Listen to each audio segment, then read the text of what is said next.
and welcome to Choice Conversations. I'm your host, Chris Stefanik.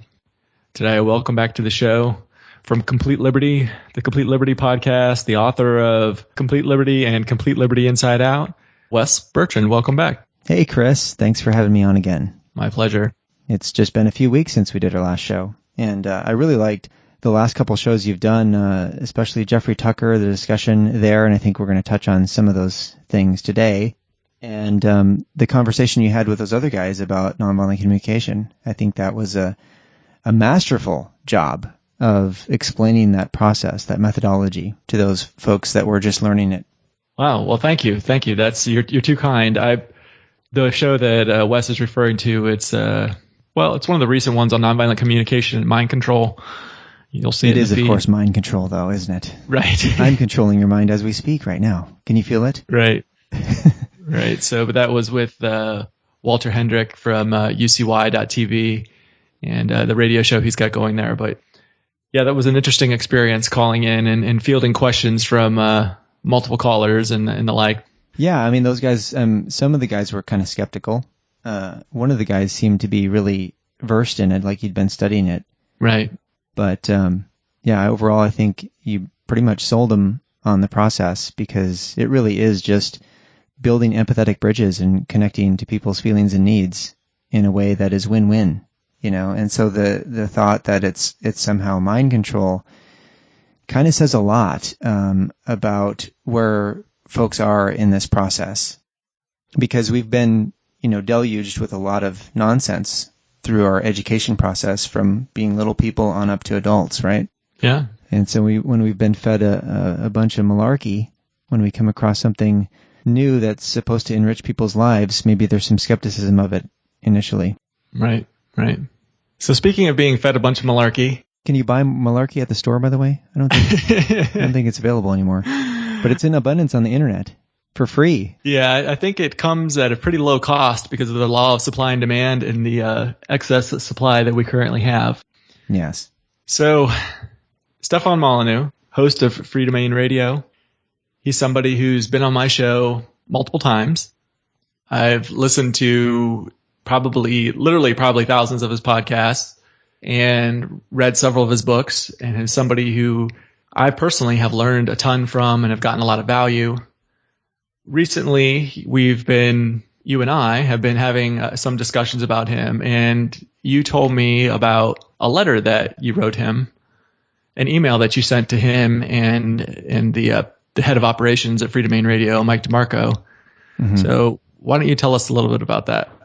Yeah, well, I've listened to Stef since the beginning as well, just kind of dipping in now and then.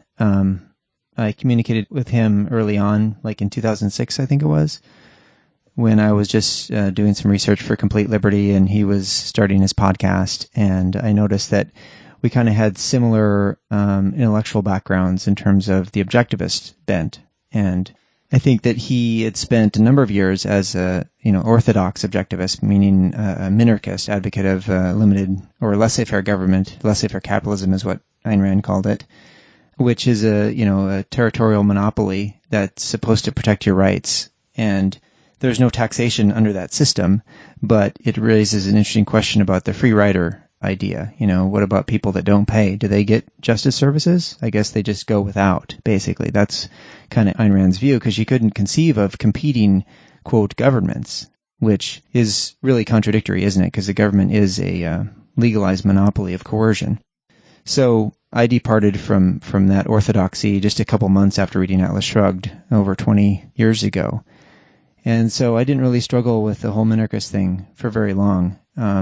I could see the clarity in basically the logic in the idea of a marketplace that doesn't have any coercion, doesn't have any institutions that use power over strategies with other people, even if it's for the common good or even if it's for supposedly to protect individuals.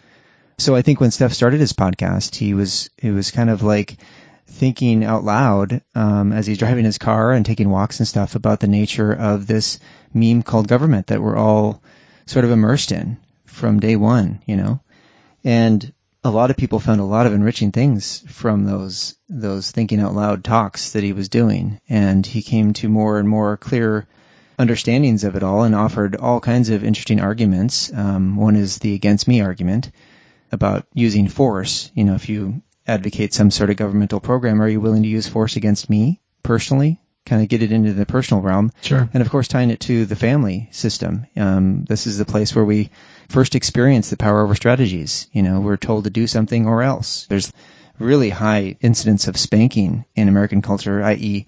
hitting children in order to get them to do things or to fear the authority of parents, And this is terribly problematic for trying to achieve a society of freedom where people really value the nature of liberty, their own autonomy, their own choice, their own respect, and all those kinds of things. So, listening to Stef for a few years off and on, and I actually met him. We all went on a Liberty cruise out to Bermuda back in 2011. And he and I and Mark Edge of Free Talk Live were kind of guest speakers on that. It was pretty fun. There's only like a couple dozen people, I think, at the most that showed up to this thing. But I got to speak to him, one-on-one and meet him personally and have some conversations. But I didn't really spend a whole lot of time with him personally. Just had dinner a few times. So I know there's been people that have been really enamored with his views and gone to like some barbecues he's had in his backyard up by Toronto. But I don't think that's happened recently. So there's been a lot of people that are really, really interested in the Free Domain Radio message. There's a huge forum talking about all these ideas and going through the things on the podcast and trying to make sense of the nature of personal and political freedom, basically. So one thing that I've noticed over the years, especially recently, is this shift into talking about collectivistic things, gender and race and IQ, high or low, different types of groups' rights, and then nation-statism even. Mm-hmm. In the West, much larger than even a state, he talks a lot about Western culture versus Eastern culture. Yeah. Essentially dividing the world almost into two halves. And so that's pretty a pretty large collective that he's now putting conceptually putting people into. Yeah, and it's supposed to bring more understanding, I guess, of our culture. If you watch some of the Truth About series, he has the Truth About Immigration, which he posted. It's kind of a slideshow he did, hour and a half long or so, in the summer of 2014. And I just watched that a few weeks ago just to kind of get an understanding of where he was then and then where he is now, because this view on immigration has kind of reached a head with the whole Donald Trump mania. And I know you mentioned the nature of that with Jeffrey Tucker, trying to make sense of what's going on here in American culture, because this guy could, really, really tap into all of this dissent and hatred and bigotry and prejudice and just a lot of tragic strategies by which to try to get economic gains or cultural gains, kind of in the same way that Hitler did. I mean, the ultimate tragic strategy, actually killing people. Right. And, I've had some experiences with so-called border Nazis, I used to call them.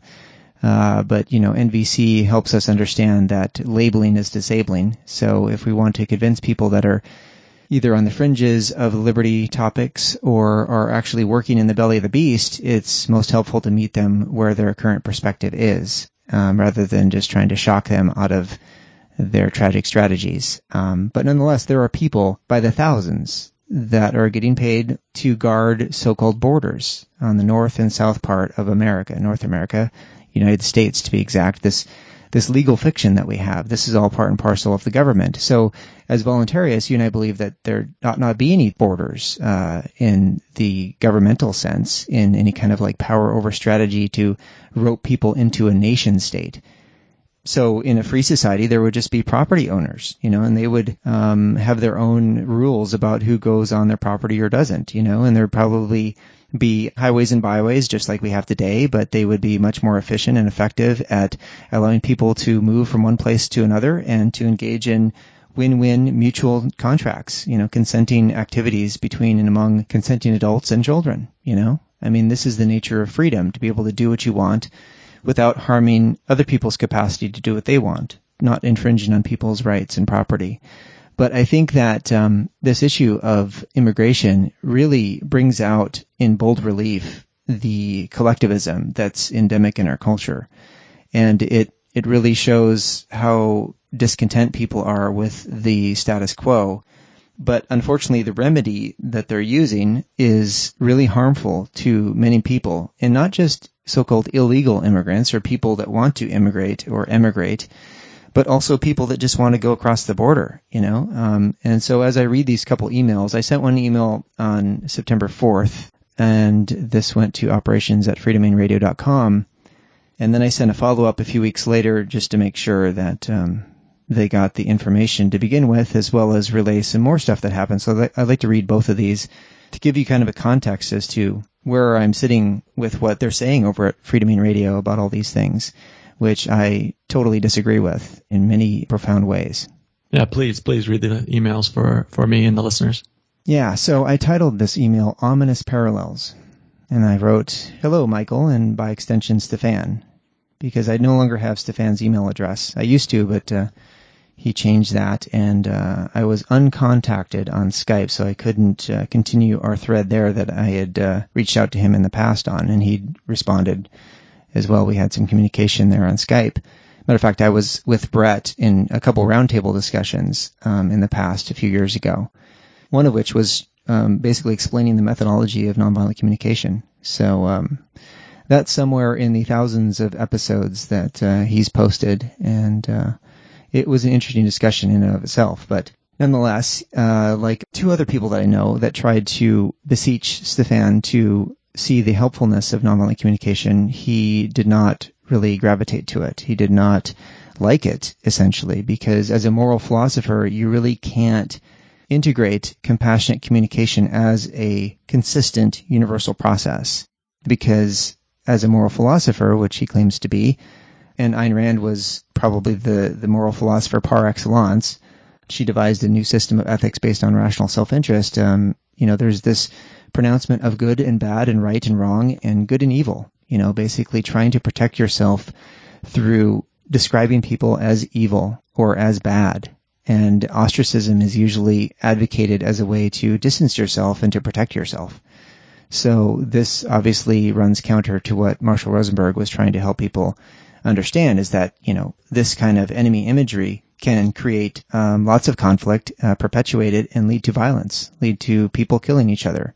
So he made it his goal to get even people who had been killing other members of each other's tribes, like in Africa, under the same tent, and have them talk about feelings and needs so they can build bridges rather than kill each other.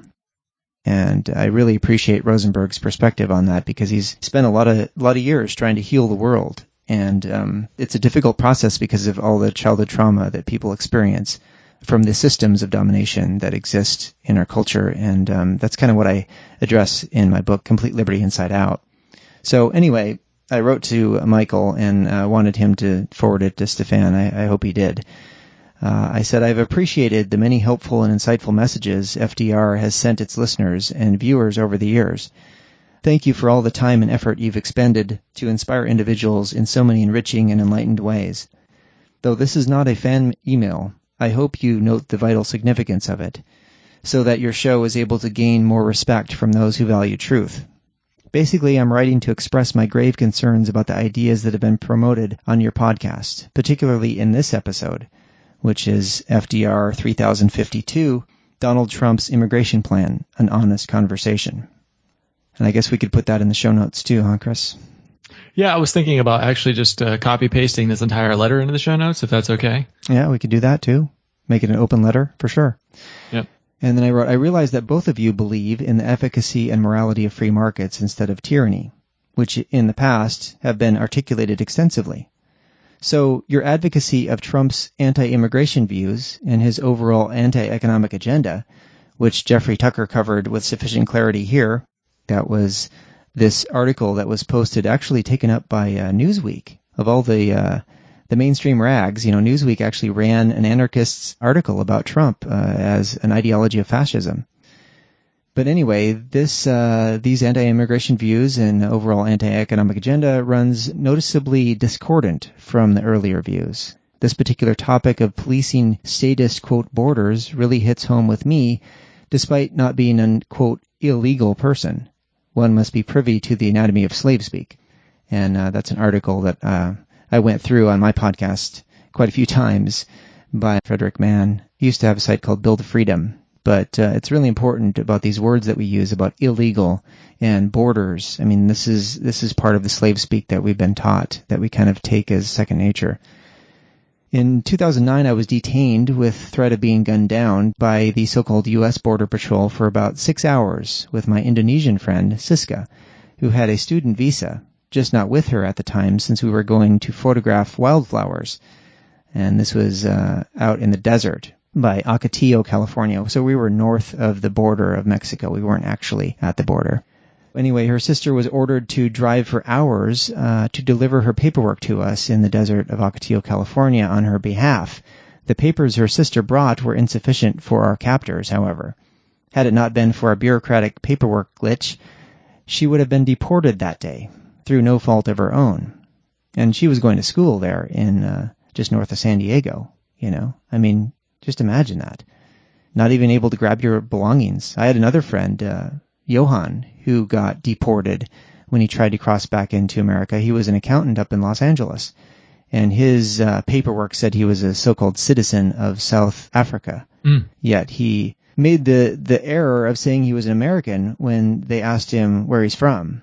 But he'd been living up in Los Angeles for many years, and he was an objectivist and also an anarcho-capitalist, a voluntarist. He's actually running a Bitcoin company now, or a sort of cryptocurrency company over in Switzerland. But he got deported for 5 years as a result of that just statement that he's an American, when in fact his so-called passport said he was South African. And so I had to go down there and get his keys from him. Actually, I didn't get to see him. A guard gave me his keys to his apartment and his car so they could be sold off by his friends up in Los Angeles. Absolutely ridiculous. Now, this was fairly soon after 9/11 happened. So I think there was a really tight rein that these guards would use for any sort of not following the rules, right? Sure. But anyway, I was pretty livid, and I had a friend down there, also an objectivist, but inclined more to minarchism, so he's more orthodox in that regard. He actually ran for a Republican for some sort of office there in San Diego. It might have been something like district attorney, I don't know, but I ended up not being friends with him as a result of him saying that my friend Johan deserved what he got.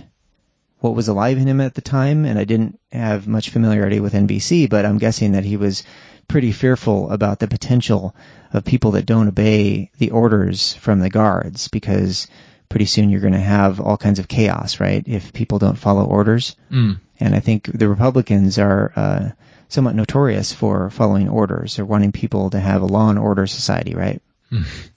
Well, that's interesting. I'm trying to think of what I'm not familiar with your friend, so I'm not sure what his take on all this would be, but if we were to ask Stefan what his response would be, because I'm not so sure that his leanings that have changed over the years, that have been documented to have changed by looking at his previous podcasts on immigration, which were night and day, to his more recent ones on Trump's immigration policy.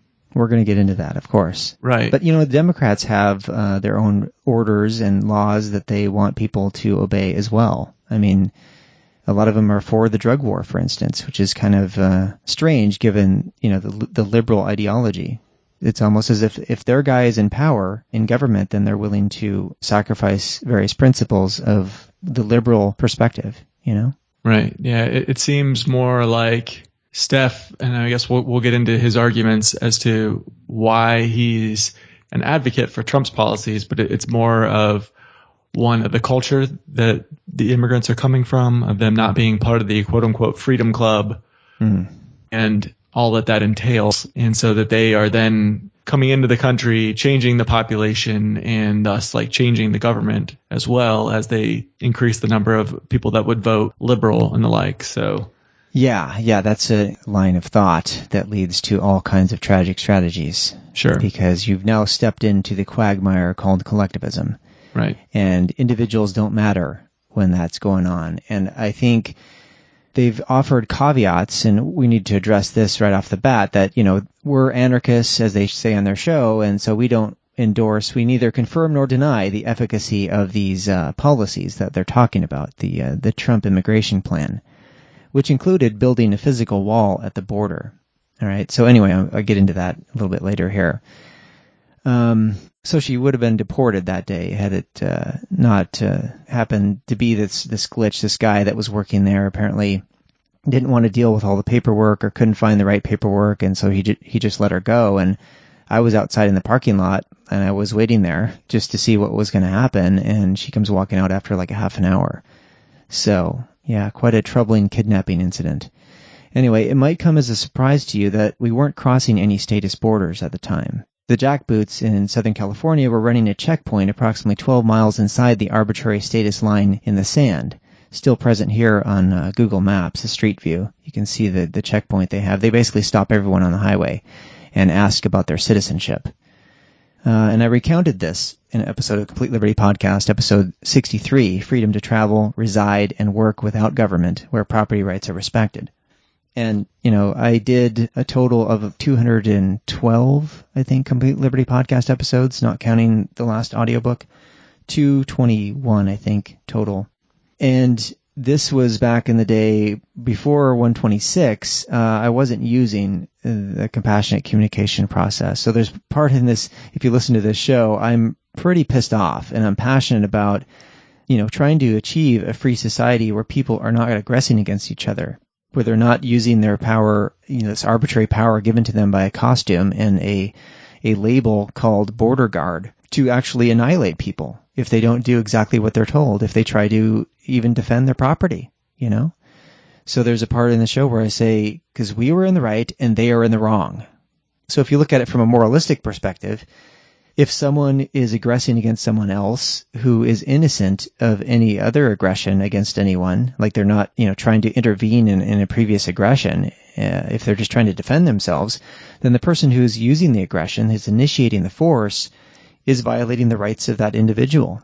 And that's one of the brilliant things that Ayn Rand pointed out. How do you actually violate the rights of individuals? Well, you have to initiate force through either physical means or fraud, she said, which is basically involuntary transfer because you don't have informed consent of what you're transferring. So that's the nature of fraud, basically transferring property without your consent about the nature of what's going on.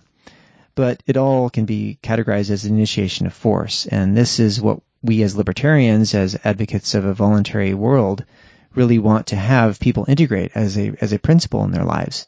And that's the only way we're going to do it, is for people to really hold fast to that principle. And that's what I was basically advocating in that episode. And I did that episode with my friend Paul Gibbons, who is a longtime listener of Freedom in Radio as well. And we might touch base with him in the series that we're doing. So without further ado, here's the rest of the letter. When I heard Stefan read Trump's proposed policy of actually building a physical wall from California to Texas, the ultimate police state boondoggle, aside from the insane NSA data mining process, in order to supposedly keep out Mexicans, as well as any Americans like myself desiring free travel, I waited for some sign of objective, critical philosophical analysis from him. Tragically, there was none, and I'm still waiting to hear it.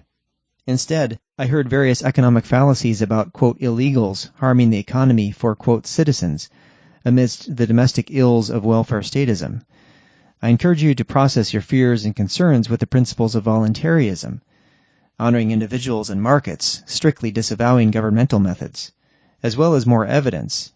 Benjamin Powell from the Independent Institute has done a lot of freedom-oriented work in this realm, and he's kind of cataloged the net benefit that immigrants have on economies. There's lots of fallacies being forwarded at Freedom in Radio about the nature of immigrants affecting jobs and, lowering wages and all these kinds of things. I mean, this has been promoted by all kinds of statist ideologies for a long time, and that's why it's so troubling to hear it coming from them.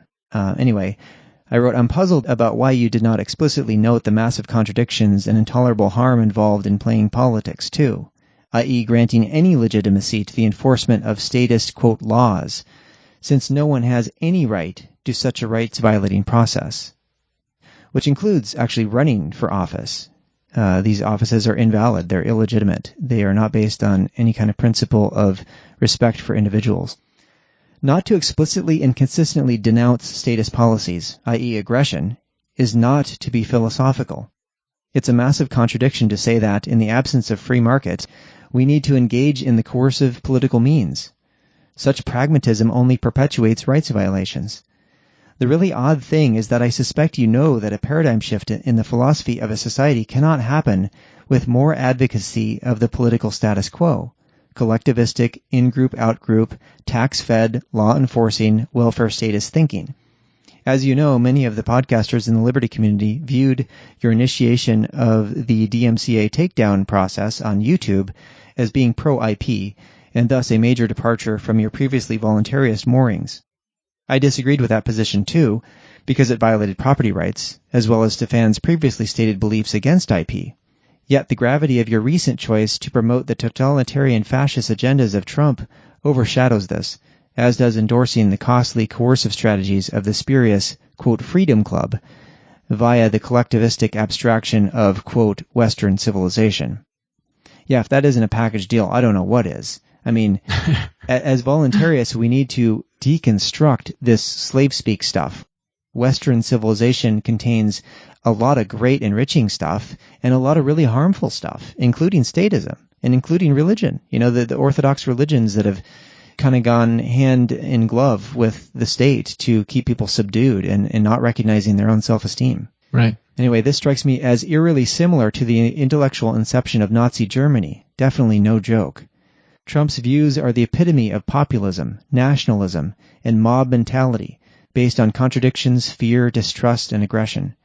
There are ominous parallels in our culture to those of Nazi Germany, as Leonard Peikoff outlined decades ago. He wrote a book on the subject, which were evidence at the end of your episode regarding a survey of Americans' confused views on immigration. And that's a pretty disturbing survey that was taken that shows the majority, more than 50% of Americans, favor either Trump's immigration policy and building a border wall, or even more extreme, which is deporting everyone that's here illegally in some form or fashion immediately and shutting down further immigration. So, yeah, it's a dire cultural situation we're in, and that's why I really wanted to write this message to them.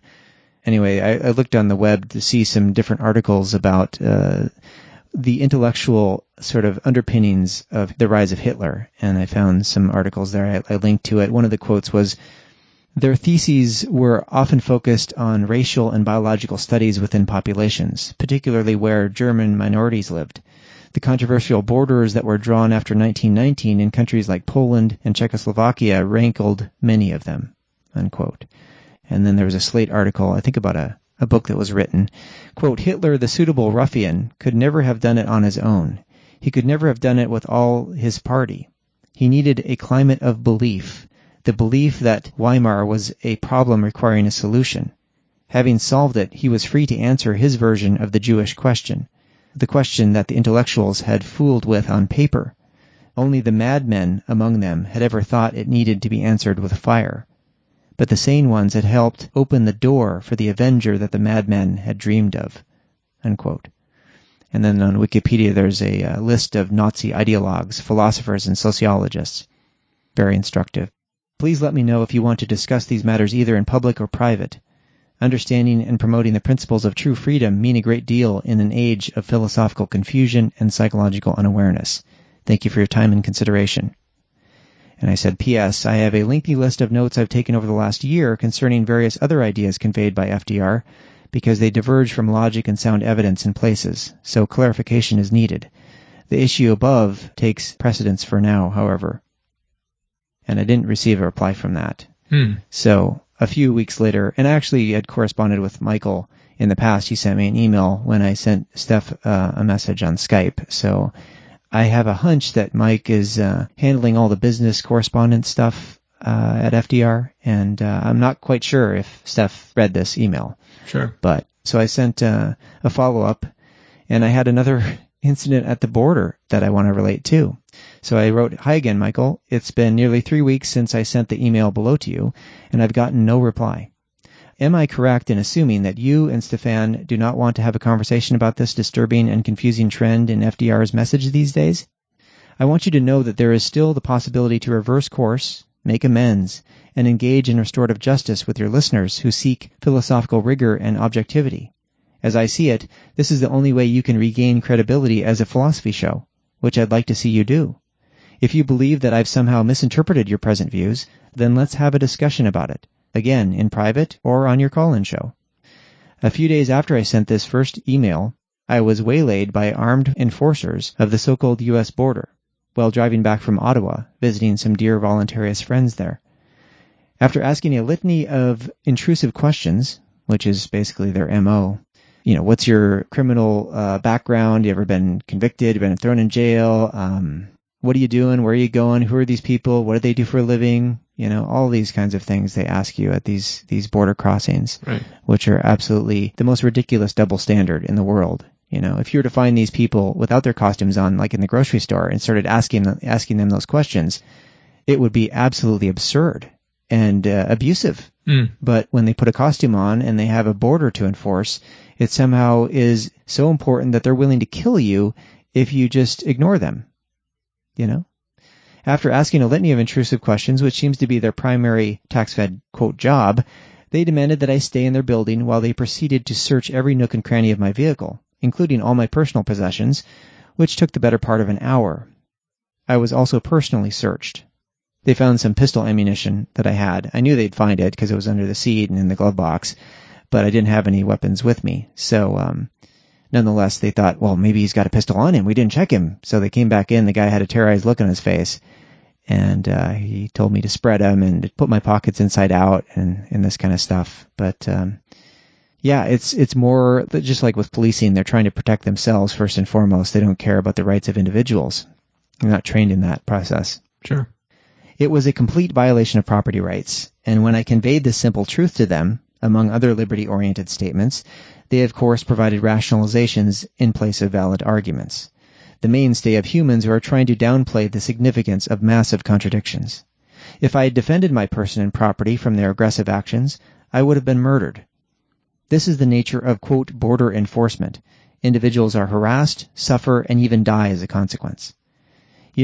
Stefan used to not give disclaimers or caveats in his shows, like you've done on the ones that cheerlead for Trump, because he adhered to the principles of voluntarism.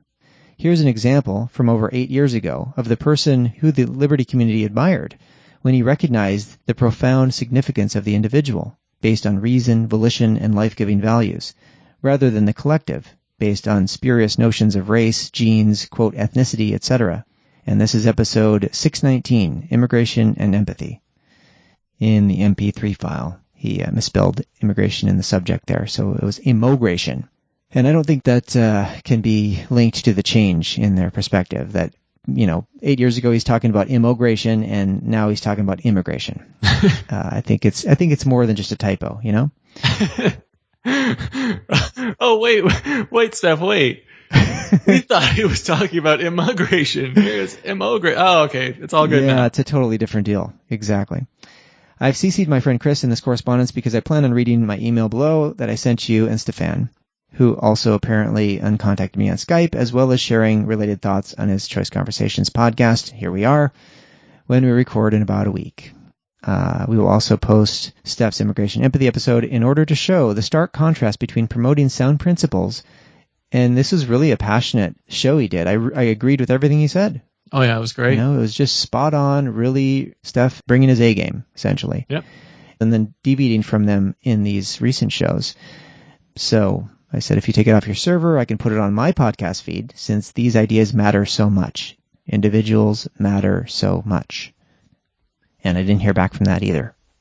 Right. And the reason why you're saying things like, oh, well, if this mysteriously disappears, we'll just put it up, is there has definitely been a lack of openness to dissenting views in the FDR community. So, for example, I posted the Jeffrey Tucker interview on the FDR community board, and as far as I can tell, it didn't last an hour before it was taken down. And I asked Mike afterwards, who I was told, I asked him, like, okay, my post was taken down. I was not given an explanation. Who should I contact about this? And they said, ask Mike. So I asked Mike, and he never gave me a response.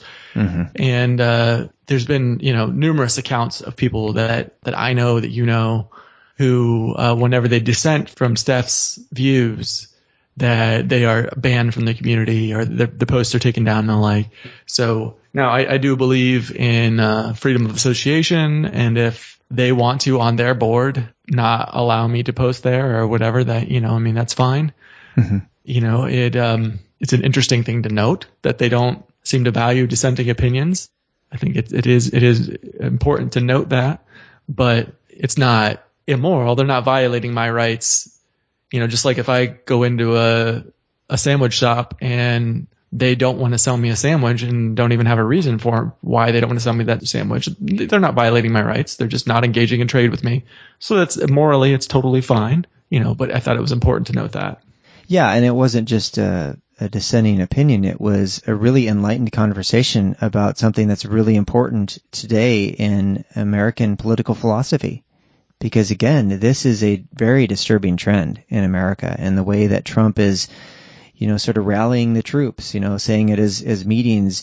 Why don't we just hold the election now and be done with it, and I can take power? And the crowd goes wild. Right. Jeffrey Tucker and Scott Horton have been having these conversations on Eye on the Empire.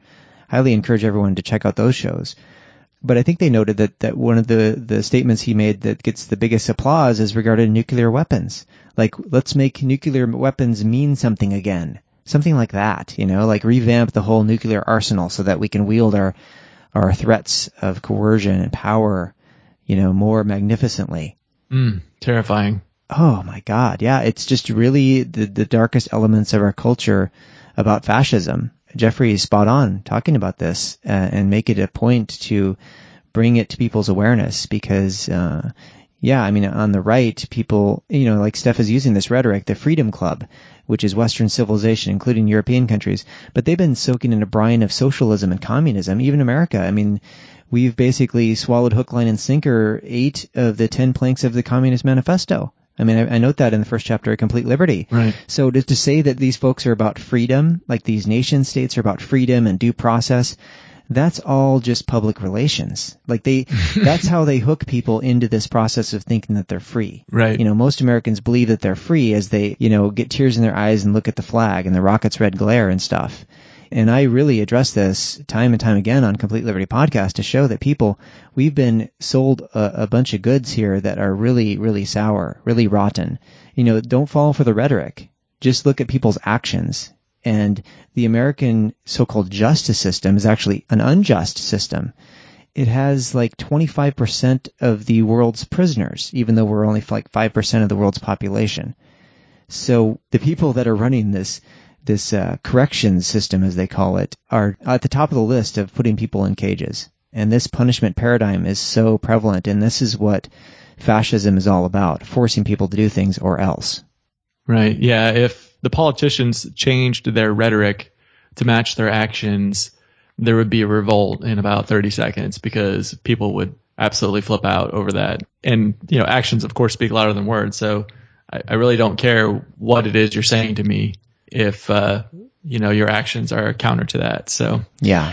Now, you had mentioned that Stef did not used to make like caveats on his shows before, Exactly. Yeah. Like before we do this show talking about all this stuff, we want to say that we're anarchists. Okay. So nothing that we say here can be used against us in the court of anarchy, right? Right. Yeah. So the counter that Stef and Mike have said to many of the arguments we're making right now, and, this was the caveat that they put on there was, hey, one can talk about the pros and cons of a political policy or a politician like Trump without supporting that policy or that politician, and I've got a direct quote from Mike here from a recent show. He said, "We're not talking about principles. We're talking about cause and effect, debating this issue and if the issue is valid or not." So I guess what is your response to that? That, we're not talking about principles in this. This is all just about cause and effect. Well, then they're not doing a philosophy show. But actually, they are basically giving the implications in their discussion because of the things they're bringing to light, the things that they're putting the spotlight on. Just like a caller in a call-in show talked for like an hour and a half with Stef about one of the the things that bothered him about the police videos is that the spotlight was on the black people, this collectivizing of a race, people with more melanin in their skin.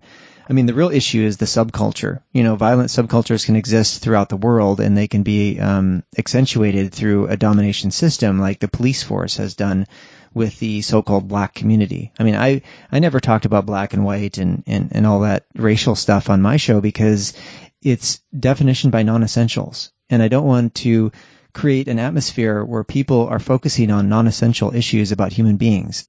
All human beings are individuals, and they have a reasoning capability that enables them to grasp philosophical principles that are win-win with each other and with others. That's the nature of a free market, the melting pot, where everyone's race and color and all that non-essential stuff disappears, and you focus on enriching interactions with other individuals, essentially. So, yeah, that really rubs me wrong to focus on those collectivistic aspects at the expense of the principles, and that's why, it's so troubling to see this focus on the Republicans and the hatred displayed for the liberals or the Democrats, right? I mean, in those shows, if you listen to their critiques, the way they put the spotlight is leaving out a lot of information. It's as if the people that are Republicans and all the Freedom Club people are K strategy. I mean, that's another collectivism that they're doing that's basically pseudoscience, this R and K strategy stuff. They're basically saying, Stef did a 3-part series on gene wars. And this is not really having to do with genes. It's basically beliefs and value systems. Absolutely. So that's the lens by which we need to look at this stuff, not genes. Sure, epigenetics has a factor in play here through environmental things and the behaviors people do, but that's not the essential aspect. The essential aspect is certain beliefs and behaviors from the value systems that people adopt or don't adopt. So when we put a focus on the voting process and we say that we're agnostic, we're philosophically agnostic, we're not advocating any immigration policy. That is not true, because as a philosopher, you need to point out, we live in a very confused and contradictory and essentially unhealthy culture. So if you have a philosophy show, if you're a philosopher, you need to point out all of these sort of unseen things, the collectivistic aspects that are preventing people from essentially upgrading their wetware, that we have this operating system called our mind. And what has it been filled with? What kind of concepts do we have in operation in our mind? And if we don't deconstruct a lot of those fallacious concepts and point out the invalid nature of them, we can start buying into them. So it's like this seamless sort of transition that they've made into the political realm, into advocating policies such as a border wall. Because I tell you what, if I had talked about Trump's foreign policy agenda and I came to that one line about him wanting to build a border, you would have known in no uncertain terms my stance about that. I wouldn't have said, I am in a place of lacking knowledge to really say I'm for this or against this. I'm just saying that these are the causes. This is what happens. And further, when they say we're just talking about cause and effect, there's a lot of error in what they're saying in terms of cause and effect. They say that immigrants, when there's this flood of immigrants, right, or flood of immigration, there are these cultural changes that happen that are going to ruin society. I mean, this is fear-mongering of the likes that, Michael Savage on talk radio would do, the borders, language, and culture arguments that he's offered. And is that, when you make claims like that, you really need to look for counterfactuals, counter-arguments to say, is what I'm saying actually true, or is it just based on a fear or worry that I have? And what am I using to back this claim up? Have I looked for counter arguments? Have I looked at like Benjamin Powell stuff on the Independent Institute and seen what immigration does for countries? I mean, again, and they've pointed this out too, that we're a land of immigrants. But all this immigration stuff really comes down to looking at people moving from one place to another. And if you listen to his episode 619, you get, and 620 is the part 2 of that, you get a real understanding of what matters and avoiding all of the collectivistic pitfalls that they seem to be engaging in today. Right. Yeah, if somebody from another country or somebody from a different culture moves into the neighborhood and continues to practice that culture, how is that a violation of my rights? And if they're not violating my rights, why do I care? That's kind of the whole idea behind the non-aggression principle is as long as you're not aggressing against me, the world can be a beautiful place. We don't have to have the same culture. And I know that Stef has many times railed against the evils of culture and said, yeah, culture is bigotry. And he's given very specific examples of how culture has done so much harm throughout the ages. So it's interesting to see the diversions into that. And another thing, going with the caveats and where, you had said, well, I would make it very explicitly clear if I was reading this part about the wall, Trump wanting to put up a wall on the southern border of the United States. I'd make it very explicitly clear that I was against that. When I'm listening to these shows on Trump and on immigration, they give the caveats at the beginning very explicitly, and then they implicitly support Trump. Yes. So they're like explicitly, okay, we're just talking about these ideas. We're just talking about the policies, evaluating the pros and cons, right? But then implicitly, they are advocating, they are supporting Trump, or at a minimum, Trump's policies. They're supporting them and they're advocating for them. And when I've had these discussions like on Facebook and the like with other FDR people to see what the response would be in regards to these Trump episodes and the like, that's one of the things that comes back right away. They're like, oh, Stefan never explicitly said that he supported Trump. I'm like, okay, but he implicitly says it over and over and over again if you listen to these shows. And they're like, oh, okay, maybe he implicitly said it, but he explicitly said the other. So if you say explicitly X and then implicitly say not X, well, clearly the X trumps it because you were explicit about that. And I'm like, really? The explicit trumps the implicit? I'm not so sure I buy that. I mean, now take an example. You're out on a date, or maybe you're out with your significant other, somebody who you've been with for some time, your wife or a long girlfriend or something. And you say, honey, do you mind if I try a bite of your cake? And she looks at you and says, no, not at all. Go ahead. And then rolls her eyes back in her head. Okay, very explicitly, she did not mind if you have a bite of her cake. Mm-hmm. And then implicitly imply that she really does mind. So does that mean in that case that the explicit there is more important than the implicit? I would say quite the opposite. As far as what is more important, implicit or explicit, I think that has to be evaluated on a case-by-case basis. But to ignore the implicit is ludicrous to me because the implicit can say everything. It's just like this. Stef and DeMarco, they're like, they give a caveat at the beginning of a 2-hour podcast, a caveat that lasts, all of 5 seconds for them to make the caveat and then continue on for 2 hours, implicitly saying the opposite. I'm like, I'm having a hard time buying how that explicit trumps the 2 hours of implicit. You know what I mean? Yeah, it doesn't make any sense to me either. Right. And I think it's based on a massive contradiction that they are probably feeling reluctant to recognize, which is when you do a philosophy show, your job is to look at the logic and evidence of what you're purporting. And when you start talking about political policy, you need to strike at the root and overturn the entire foundation of all these illogical concepts, which is politics today. Like, politics needs to be done away with. And when they offer this notion, I've seen it posted on the forum when I was looking for people that were dissenting about what they were saying, and there's not a whole lot. I don't know if they just get deleted, but this notion that, well, I'm totally for movers. Mike has said this or written this. For people moving, if we have a free market, that's great. But once we have a welfare state, then there's these huge destructive effects that happen when we have immigration. Therefore, Trump seems to be just doing the public's bidding because most people don't want the immigrants to take from the community chest that is the welfare state. Meanwhile, the domestic people, the residents of this country that created this giant community chest, this giant collectivistic abstraction known as the United States government and the state governments and all that tax-fed stuff, they're supposed to be given carte blanche, I guess, to use the tax-fed resources. It's just a mess of contradictions, and you really need to strike the root in order for people to be helped to understand the nature of the contradictions that are going on here. Yeah, and it's interesting if you listen to the show Immigration and Empathy, Immigration and Empathy, if you go back to before Stef really changed his tune, it's like he's addressing his future self.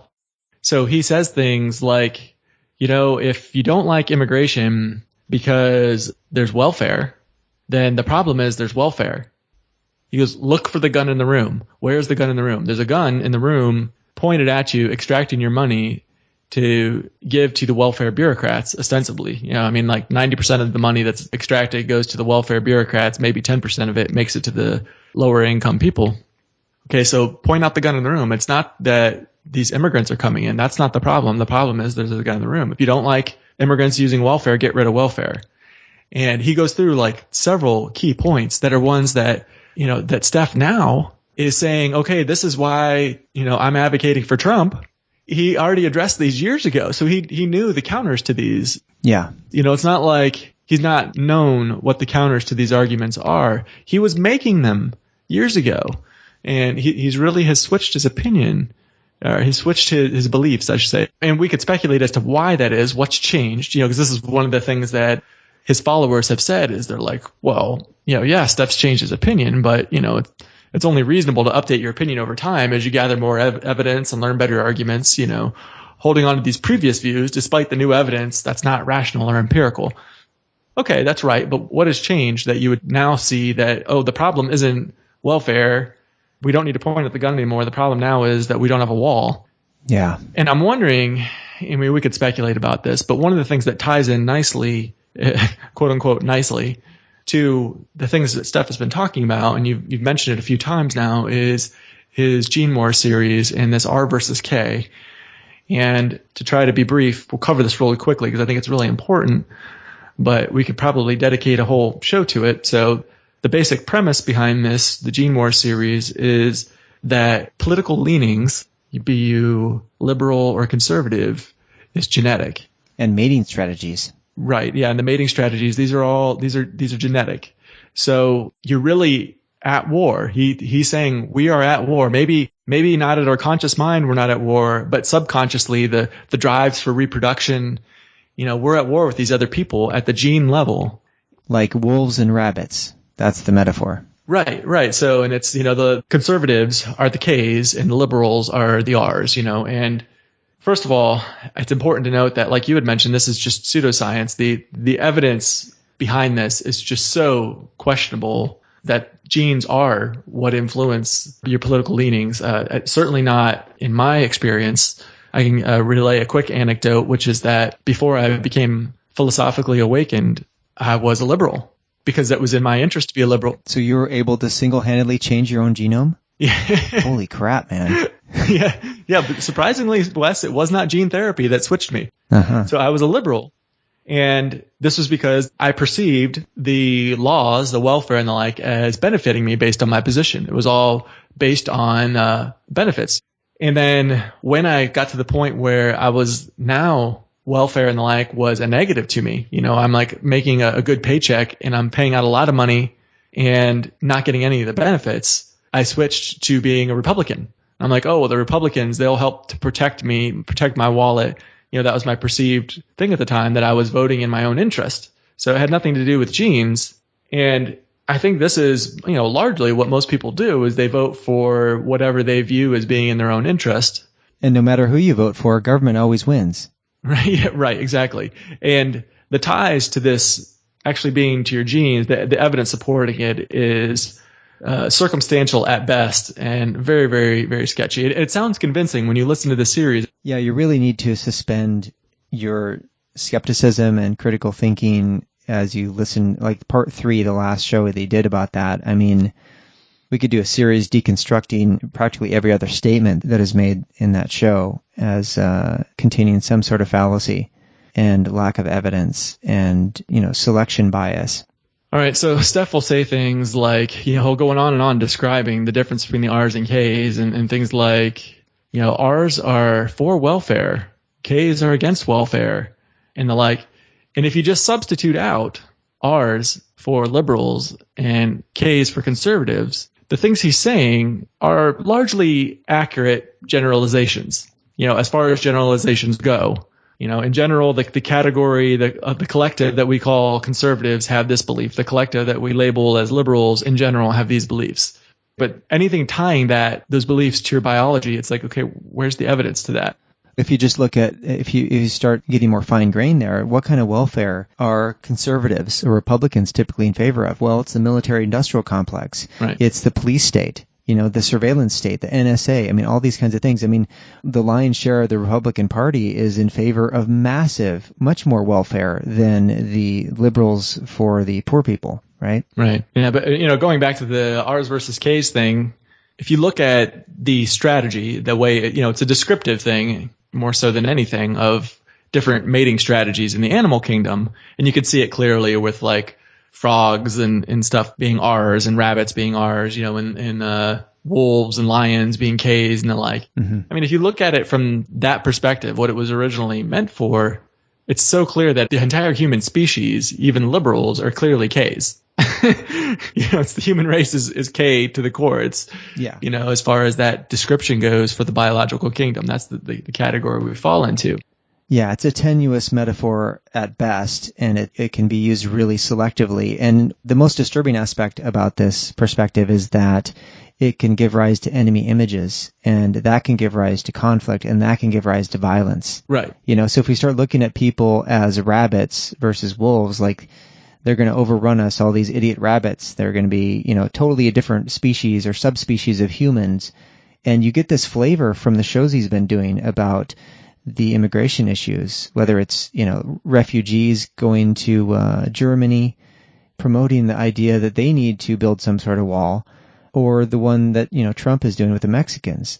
It's just so collectivistic, and it so takes us away from the principles of voluntarism that really stand as the contrast to all the rest of the things that we've been brought up with. So the only way we're going to get to freedom is by holding fast to these principles and trying to have as much compassion and empathy for people who are, really in a fearful state or a confused state or angry state, rather than, basically saying that, well, if we can't beat them, join them. If we're going to have a status system, then we might as well use coercion. I mean, I've heard Stef say that if there's going to be laws, you better obey them. You got to obey the laws. I mean, that is contrary to how we're going to get to a free world. It's the non-compliance, it's the disobedience in each individual to slowly erode this system of coercion and domination. And, this is one of the ways, including, all the ideas that we talk about, to bring about a freer world where people do not just slavishly go with the program. They don't follow the scripts of the past. They actually question authority, and they challenge authority, and they even look at the word authority in quotes. Like, where do you derive this perceived legitimacy to rule over me or to tell me what to do and shoot me if I don't do exactly what you say?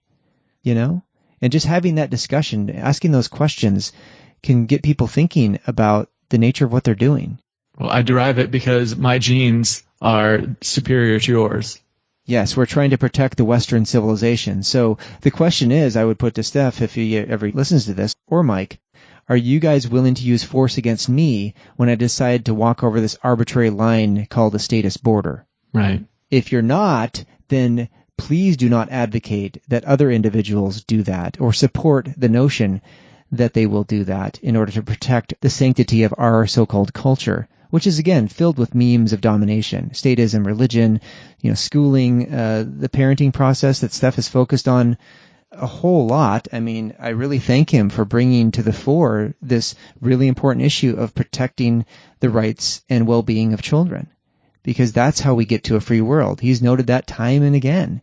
It's just that in his various call-in shows and so forth, you listen, and there's this interplay between consistency and inconsistency.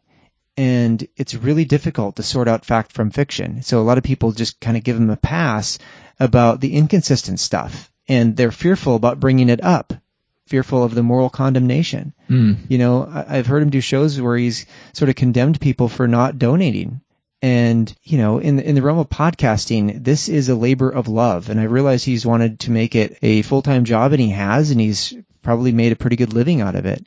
But when people are coming to new ideas, to moralistically judge them for not paying you for something that you're posting, I mean, if you really want to, put it behind a paywall, right? I mean, that's how some people do it. But to me, the ideas matter a whole lot more than how much money I'm making from them. Ideally, win-win. When people have lots of discretionary income, it's great. And I really thank the donations I've gotten in the past. donators, really put their money where their heart is. And that's really important. But to somehow look at your donation level as an estimate of your moral worth is terribly problematic. But that's a whole other show we could do, the nature of moral psychology. But getting back to the border wall, in that show, right around the hour mark in that honest conversation about Donald Trump's policy, Stef said, quote, "I don't have any particular opinions about how it's paid for," regarding the border wall. Wow. Yeah. So you can infer as long as it's built, right? Mm-hmm. As long as it keeps the barbarian hordes out of our communities. That these Mexicans are going to get in here and they're going to start voting Democrat. I mean, these are just standard Republican conservative lines of dogma, essentially. And it's based on fear. It's based on collectivistic stuff. It's not striking any roots whatsoever. So you wonder, because Stef knows all the principled arguments and he's articulated them as eloquently as anyone could, being a master of metaphor. What's going on with this?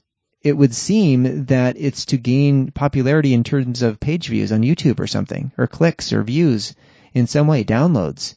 Like, to have more people watching or listening to the shows does not necessarily equate to more freedom-loving people. Right. Well, you and me are talking right now, doing a podcast on this, and we're going to do a series. We're going to do a couple more to make sure we've addressed this well.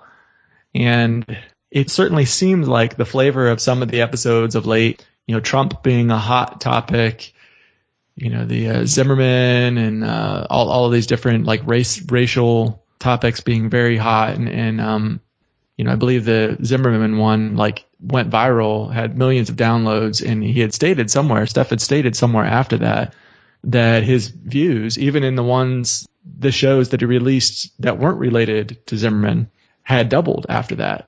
Mm-hmm. So the fact that you and me are sitting here right now talking about it, is he trying to be controversial, trying to do things that are going to get people talking?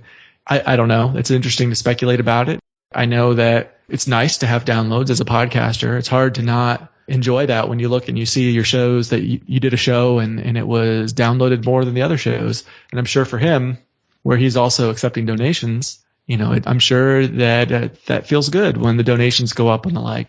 Is that the motivation behind this change from, sticking to principled moral arguments to now utilitarian arguments? Pragmatist. Yeah, pragmatic. Pragmatic. Yeah, I don't know. It's a really interesting thing to speculate. How much time we would want to spend on that, I don't know, because we just don't know what the reason actually is. No. But it is one thing that has changed from when he used to talk about principles to now making all these caveats and making utilitarian arguments, is now he's talking about the Freedom Club. Now he's talking about R versus K and gene wars. And it really sounds like neo-Nazi racial purity propaganda.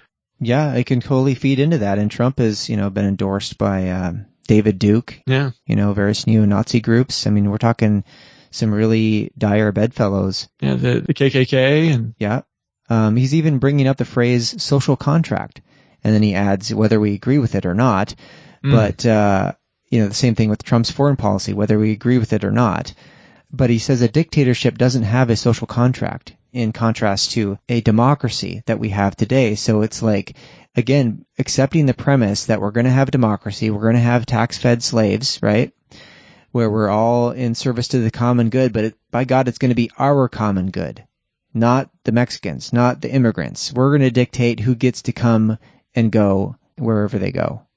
And that is so devastating to all the ideas of freedom and the principles that are completely sound that he's articulated in the past.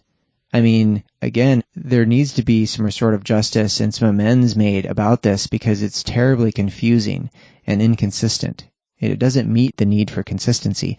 And as conceptual beings, we have a need for consistency, to know that we live in a stable reality, that things are what they are. A is not non-A, and it doesn't change on a whim. Even if you provide a caveat that you're an anarchist and then go about talking about, in a favorable light, this foreign policy nonsense, the immigration policy nonsense, you need to come back to the first principles, to use a phrase that he promoted, right? First principles. Right. And that's what's really important here, because we already have enough cultural baggage that we're dealing with that emboldens the majority of Americans to favor the likes of Donald Trump and the policies he's been advocating. Yeah, I agree. And the principles is the most important part. I've got an interesting quote to read. Mm-hmm. A moral argument must by its very nature be universalized. In other words, we must extract principles that are either explicit or implicit in the moral argument and then test those principles against other scenarios. If we are emotionally sympathetic with one scenario, but recoil from another scenario which reflects exactly the same moral principles, then we know that we are in the grip of bigotry rather than rationality, and all our decisions will be disastrous. That was from Stefan Molyneux. I see. So the question then becomes, what is the moral argument that Stef is making in his Honest Look on Immigration podcast with Trump? Mm-hmm. Yes, definitely food for thought. And hopefully a lot of people can listen to this and find some clarity, find some understanding, get those needs met, because it can be awfully confusing and disorienting when people are saying one thing and doing another, or claiming they're saying one thing and saying something else. Conversations like this need to happen, and I'm glad that you've had me on the show. It's nice to exchange these ideas virtually or in person, no matter where we are, and these ideas really matter. And the more people that talk about these ideas and really get interested in the principles by which their lives can flourish, the better off everyone's going to be. I agree. Was there anything else you wanted to include in before we wrap it up? Those links in the emails can probably help people find what they're looking for in terms of the fallacies, the economic fallacies against immigration. I guess I'll add this one thing about protectionism, because fascism is based on that notion that it's favoring certain businesses, certain special interests, and excluding others or harming them in the process to get your riches, So Adam Smith pointed out a few hundred years ago that, trade barriers, that unilateral trade, these kinds of issues are really, obviously detrimental when you have trade barriers. But even if you unilaterally trade with another country that's got barriers, in other words, they're willing to sell you stuff, but they won't buy the stuff that you're selling, right? Same argument applies, this protectionist argument applies with immigration, people that move from one place to another, that this is a net benefit because people are engaging in voluntary exchanges. Sure. They're getting jobs, they're doing work, they're enriching their families and the culture around them. I mean, places like Chinatown, these sort of monocultural places, are not to be derided. They're supposed to be participated in if you want. I don't know if anyone's been to Chinatowns, but I've been to the one in New York City and Los Angeles, and I've enjoyed it. I love dim sum. Good stuff. So people, food is awesome, and some of the elements of culture can be really awesome. But culture has that cult word in it, and it can go off the rails. It can be based on tradition and rituals that aren't questioned. So it's important to look at the commonalities as well as the benefits of trade. And so these ideas that movers will diminish our economy have been around for a long, long time, and they sort of catch steam when you've got ideologues that are supporting fascist things that are promising good things to you because there's this fear that you're not going to benefit in a more free trade situation, even if it's unilateral. So I think it's just important to know that protectionism is detrimental no matter how you cut it. But the people that are willing to trade are going to be benefited in the process of exchanging goods and services and values with other people. Right. And of course, Stef is well versed in economics, especially Austrian economics, and he knows these arguments.